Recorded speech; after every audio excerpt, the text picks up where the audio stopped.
Olá, tudo bem? Trago-vos uma história da Sofia de Melbreiner Andresen, chamada A Noite de Natal. Espero que gostem. A Noite de Natal. O amigo.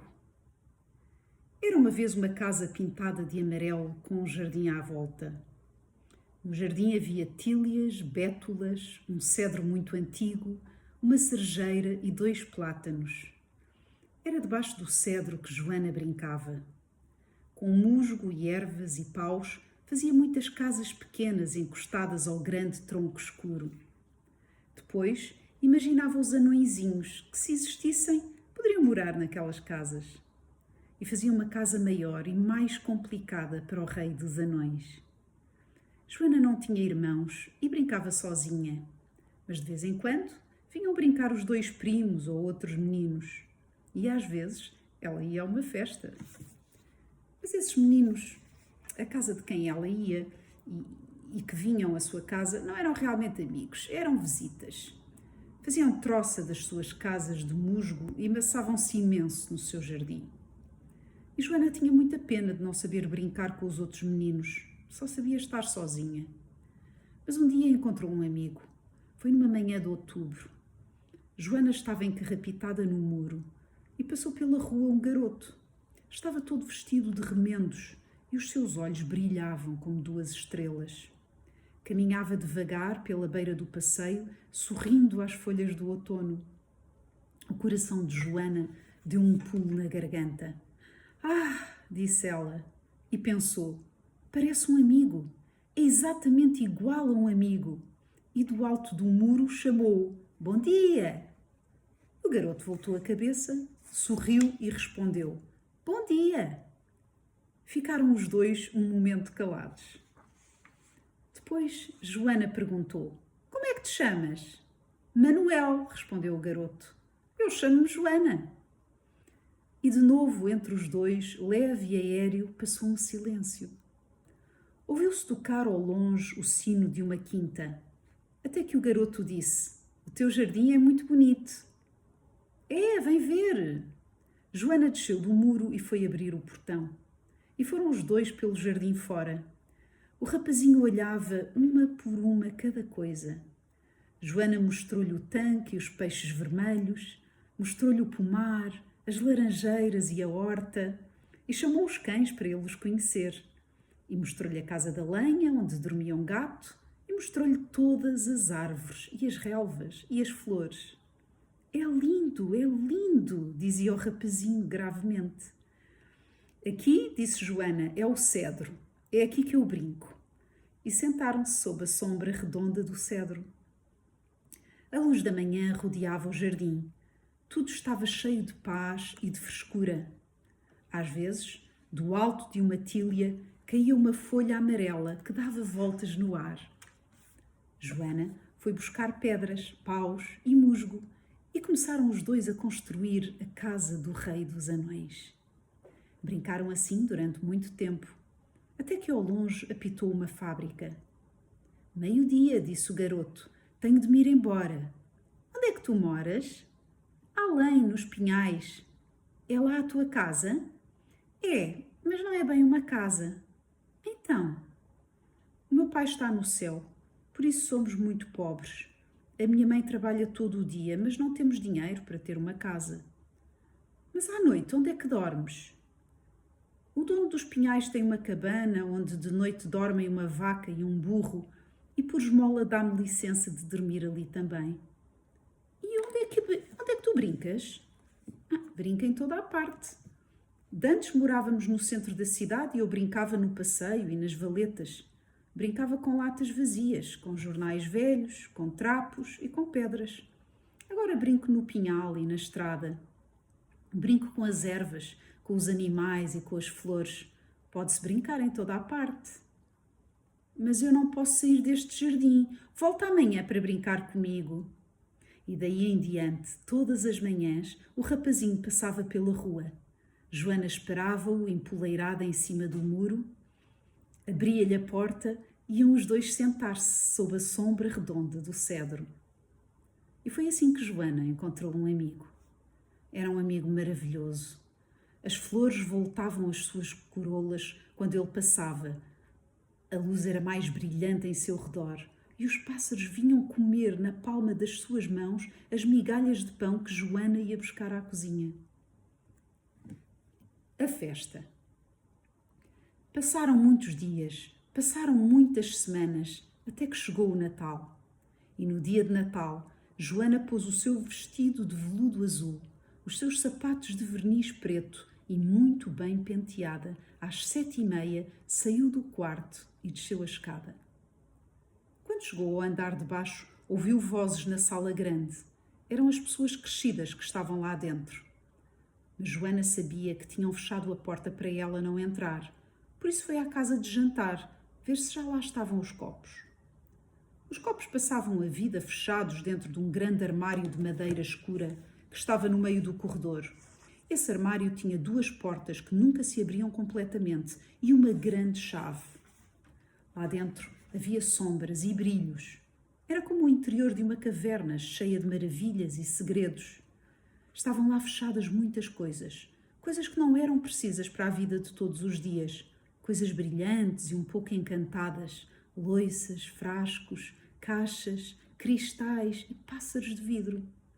Até havia um prato com 3 maçãs de cera e uma menina de prata que era uma campainha. E também um grande ovo de Páscoa feito de louça encarnada com flores doiradas. Joana nunca tinha visto bem até ao fundo do armário. Não tinha licença de o abrir. Só conseguia que a criada às vezes a deixasse espreitar entre as 2 portas. Nos dias de festa, do fundo das sombras do interior do armário saíam os copos. Saíam claros, transparentes e brilhantes, tilintando no tabuleiro.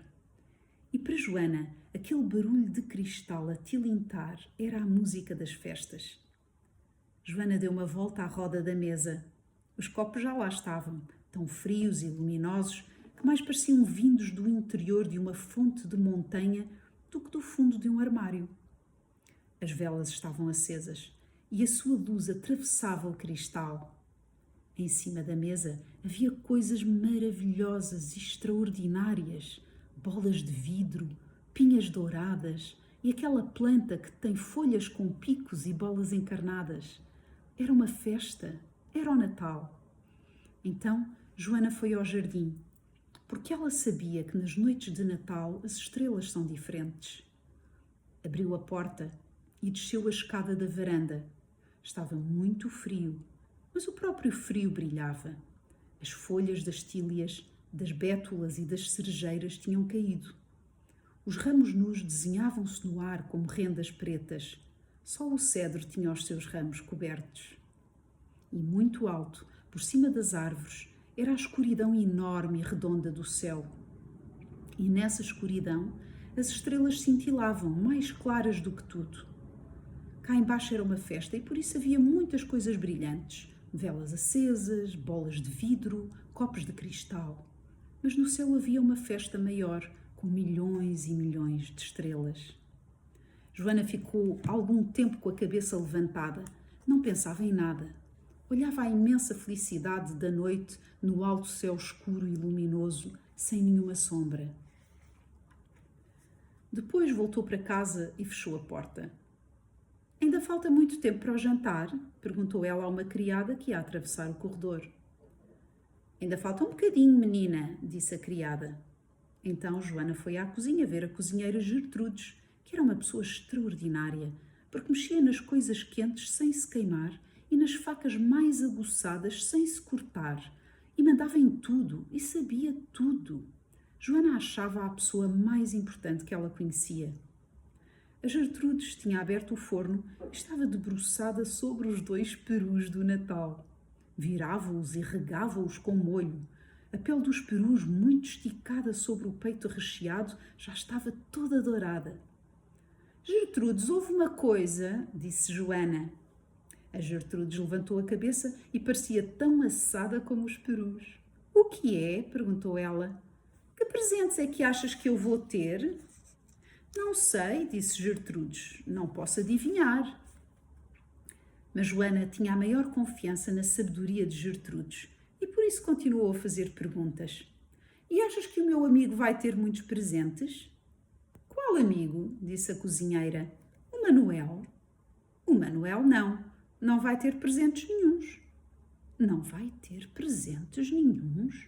Não, disse a Gertrudes, abanando a cabeça. Mas porquê, Gertrudes? Porque é pobre. Os pobres não têm presentes. Isso não pode ser, Gertrudes. Mas é assim mesmo, disse a Gertrudes, fechando a tampa do forno. Joana ficou parada no meio da cozinha. Tinha compreendido que era assim mesmo. Porque ela sabia que a Gertrudes conhecia o mundo. Todas as manhãs a ouvia discutir com o homem do talho, com a peixeira e com a mulher da fruta, e ninguém a podia enganar, porque ela era cozinheira há 30 anos. E há 30 anos que ela se levantava às 7 da manhã e trabalhava até às 11 da noite. E sabia tudo o que se passava na vizinhança e tudo o que se passava dentro das casas de toda a gente. E sabia todas as notícias e todas as histórias das pessoas. E conhecia todas as receitas de cozinha, sabia fazer todos os bolos e conhecia todas as espécies de carnes, de peixes, de frutas e de legumes. Ela nunca se enganava. Conhecia bem o mundo, as coisas e os homens. Mas o que a Gertrudes tinha dito era esquisito como uma mentira. Joana ficou calada a cismar no meio da cozinha. De repente, abriu-se a porta e apareceu uma criada que disse: Já chegaram os primos. Então Joana foi ter com os primos. Daí a uns minutos apareceram as pessoas grandes e foram todos para a mesa. Tinha começado a festa do Natal. Havia no ar um cheiro de canela e de pinheiro. Em cima da mesa tudo brilhava. As velas, as facas, os copos, as bolas de vidro, as pinhas doiradas. E as pessoas riam e diziam umas às outras: Bom Natal! Os copos tilintavam com um barulho de alegria e de festa. E vendo tudo isto, Joana pensava: com certeza que a Gertrudes se enganou. O Natal é uma festa para toda a gente. Amanhã o Manel vai-me contar tudo. Com certeza que ele também tem presentes. E consolada com esta esperança, Joana voltou a ficar quase tão alegre como antes. O jantar do Natal era igual ao de todos os anos. Primeiro veio a canja, depois o bacalhau assado, depois os perus, depois os pudins de ovos, depois as rabanadas, depois os ananases. No fim do jantar levantaram-se todos. Abriu-se de par em par a porta e entraram na sala. As luzes elétricas estavam apagadas, só ardiam as velas do pinheiro. Joana tinha 9 anos e já tinha visto 9 vezes a árvore do Natal, mas era sempre como se fosse a primeira vez. Da árvore nascia um brilhar maravilhoso que pousava sobre todas as coisas. Era como se o brilho de uma estrela se tivesse aproximado da terra. Era o Natal. E por isso uma árvore se cobria de luzes e os seus ramos se carregavam de extraordinários frutos em memória da alegria que numa noite muito antiga se tinha espalhado sobre a terra. E no presépio, as figuras de barro, o menino, a Virgem, São José, a vaca e o burro pareciam continuar uma doce conversa que jamais tinha sido interrompida. Era uma conversa que se via e não se ouvia. Joana olhava. Às vezes lembrava-se do seu amigo Manuel. Um dos primos puxou-a por um braço. Joana, estão ali os teus presentes. Joana abriu um por um os embrulhos e as caixas. A boneca, a bola, os livros cheios de desenhos a cores, a caixa de tintas. À sua volta todos riam e conversavam. Todos mostravam uns aos outros os presentes que tinham tido, falando ao mesmo tempo. E Joana pensava: talvez o Manuel tenha tido um automóvel. E a festa do Natal continuava. As pessoas grandes sentaram-se nas cadeiras e nos sofás a conversar e as crianças sentaram-se no chão a brincar. Até que alguém disse: são 11 horas e meia. São quase horas da missa e são horas das crianças se irem deitar. Então as pessoas começaram a sair. O pai e a mãe da Joana também saíram. Boa noite, minha querida, bom Natal, disseram eles. E a porta fechou-se. Daí a um instante saíram as criadas. A casa ficou muito silenciosa. Tinham ido todos para a missa do galo, menos a velha Gertrudes, que estava na cozinha a arrumar as panelas. E Joana foi à cozinha. Era a altura boa para falar com a Gertrudes. Bom Natal, Gertrudes, disse Joana. Bom Natal, respondeu a Gertrudes. Joana calou-se um momento. Depois perguntou: Gertrudes, aquilo que disseste antes do jantar é verdade? O que é que eu disse? Disseste que o Manuel não ia ter presentes de Natal porque os pobres não têm presentes. Está claro que é verdade. Eu não digo fantasias. Não teve presentes, nem árvore de Natal, nem peru recheado, nem rabanadas. Os pobres são os pobres, têm a pobreza. Mas então o Natal dele como foi? Foi como nos outros dias. E como é nos outros dias? Uma sopa e um bocado de pão. Gertrudes, isso é verdade. Está claro que é verdade. Mas agora era melhor que a menina se fosse deitar, porque estamos quase na meia-noite. Boa noite, disse Joana, e saiu da cozinha. Subiu a escada e foi para o seu quarto. Os seus presentes de Natal estavam em cima da cama. Joana olhou-os um por um e pensava: uma boneca, uma bola, uma caixa de tintas e livros. São tal e qual os presentes que eu queria. Deram-me tudo o que queria, mas ao Manuel, ninguém deu nada. E sentada na beira da cama, ao lado dos presentes, Joana pôs-se a imaginar o frio, a escuridão e a pobreza. Pôs-se a imaginar a noite de Natal naquela casa que não era bem uma casa, mas um corral de animais. Que frio lá deve estar, pensava ela. Que escuro lá deve estar, pensava ela. Que triste lá deve estar, pensava. E começou a imaginar o corral gelado e sem nenhuma luz, onde Manuel dormia em cima das palhas, aquecido só pelo bafo de uma vaca e de um burro. Amanhã vou-lhe dar os meus presentes, disse ela. Depois suspirou e pensou: amanhã não é a mesma coisa. Hoje é que é a noite de Natal. Foi à janela, abriu as portadas e através dos vidros espreitou a rua. Ninguém passava. O Manuel estava a dormir. Só viria na manhã seguinte. Ao longe, via-se uma grande sombra escura. Era o pinhal. Então, ouviu vindas da torre da igreja, fortes e claras, as 12 pancadas da meia-noite. Hoje, pensou Joana, tenho de ir hoje. Tenho de ir lá agora, esta noite, para que ele tenha presentes na noite de Natal. Foi ao armário, tirou um casaco e vestiu-o. Depois pegou na bola, na caixa de tintas e nos livros. Apetecia-lhe levar também a boneca, mas ele era um rapaz e com certeza não gostava de bonecas. Pé ante pé, Joana desceu a escada. Os degraus estalaram um por um. Mas na cozinha a Gertrudes fazia muito barulho a arrumar as panelas e não a ouviu. Na sala de jantar havia uma porta que dava para o jardim. Joana abriu-a e saiu, deixando-a ficar só fechada no trinco. Depois atravessou o jardim. O Alex e a Xiribita ladraram. Sou eu, disse Joana. E os cães, ouvindo a sua voz, calaram-se. Então Joana abriu a porta do jardim e saiu. A estrela. Quando se viu sozinha no meio da rua, teve vontade de voltar para trás.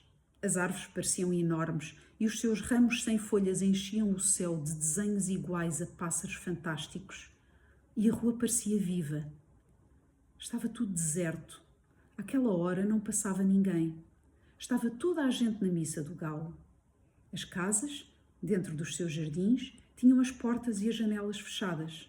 Não se viam pessoas, só se viam coisas. Mas Joana tinha a impressão de que as coisas a olhavam e a ouviam como pessoas. Tenho medo, pensou ela, mas resolveu caminhar para a frente sem olhar para nada. Quando chegou ao fim da rua, virou à direita e meteu por um atalho entre dois muros. E no fim do atalho encontrou os campos, planos e desertos. Ali, sem muros, nem árvores, nem casas, a noite via-se melhor. Uma noite altíssima e redonda e toda brilhante. O silêncio era tão forte que parecia cantar. Muito ao longe via-se a massa escura dos pinhais. Será que é possível que eu chegue até lá? Pensou Joana, mas continuou a caminhar. Os seus pés enterravam-se nas ervas geladas. Ali no descampado soprava um curto vento de neve que lhe cortava a cara como uma faca. Ai, tenho frio, pensou Joana, mas continuou a caminhar. À medida que se ia aproximando dele, o pinhal ia se tornando maior, até que ficou enorme. Joana parou um instante no meio dos campos. Para que lado ficará a cabana? Pensou ela. E olhava em todas as direções à procura de um rasto. Mas à sua direita não havia rasto. À sua esquerda não havia rasto. E à sua frente não havia rasto. Como é que eu hei de encontrar o caminho? Perguntava ela, e levantou a cabeça. Então viu que no céu, lentamente, uma estrela caminhava. Esta estrela parece um amigo, pensou ela, e começou a seguir a estrela. Até que penetrou no pinhal. Então, num instante, as sombras fizeram uma roda à sua volta. Eram enormes, verdes, roxas, pretas e azuis, e dançavam com grandes gestos, e a brisa passava entre as agulhas dos pinheiros que pareciam murmurar frases incompreensíveis. E vendo-se assim rodeada de vozes e de sombras, Joana teve medo e quis fugir. Mas viu que no céu muito alto, para além de todas as sombras, a estrela continuava a caminhar. E seguiu a estrela. Já no meio do pinhal, pareceu-lhe ouvir passos. Será um lobo, pensou. Parou a escutar. O barulho dos passos aproximava-se, até que viu surgir entre os pinheiros um vulto muito alto, que vinha caminhando ao seu encontro. Ai, será um ladrão, pensou. Mas o vulto parou na sua frente e ela viu que era um rei. Tinha na cabeça uma coroa de ouro e dos seus ombros caía um longo manto azul todo bordado de diamantes. Boa noite, disse Joana.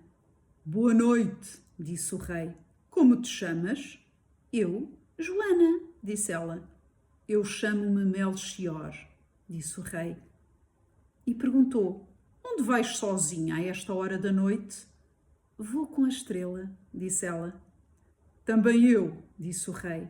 Também eu vou com a estrela. E juntos seguiram através do pinhal. E de novo Joana ouviu passos, e um vulto surgiu entre as sombras da noite. Tinha na cabeça uma coroa de brilhantes e dos seus ombros caía um grande manto vermelho coberto de muitas esmeraldas e safiras. Boa noite, disse ela. Chamo-me Joana e vou com a estrela. Também eu, disse o rei. Também eu vou com a estrela. E o meu nome é Gaspar. E seguiram juntos através dos pinhais. E mais uma vez Joana ouviu um barulho de passos e um terceiro vulto surgiu entre as sombras azuis e os pinheiros escuros. Tinha na cabeça um turbante branco e dos seus ombros caía um longo manto verde bordado de pérolas. A sua cara era preta. Boa noite, disse ela. O meu nome é Joana e vamos com a estrela. Também eu, disse o rei, caminhando com a estrela. E o meu nome é Baltazar. E juntos seguiram os quatro através da noite. No chão, os galhos secos estalavam sob os passos. A brisa murmurava entre as árvores e os grandes mantos bordados dos três reis do Oriente brilhavam entre as sombras verdes, roxas e azuis. Já quase no fundo dos pinhais, viram ao longe uma claridade. E sobre essa claridade a estrela parou. E continuaram a caminhar. Até que chegaram ao lugar onde a estrela tinha parado e Joana viu um casebre sem porta. Mas não viu escuridão, nem sombra, nem tristeza, pois o casebre estava cheio de claridade, porque o brilho dos anjos o iluminava. E Joana viu o seu amigo Manuel. Estava deitado nas palhas entre a vaca e o burro e dormia sorrindo. Em sua roda, ajoelhados no ar, estavam os anjos. O seu corpo não tinha nenhum peso e era feito de luz, sem nenhuma sombra. e com as mãos postas, os anjos rezavam ajoelhados no ar. Era assim, à luz dos anjos, o Natal de Manuel. Ah, disse Joana, aqui é como no presépio. Sim, disse o rei Baltazar, aqui é como no presépio. Então, Joana ajoelhou-se e pousou no chão os seus presentes. Espero que tenham gostado da noite de Natal da Sofia de Mel Breiner Andresen. Um beijinho!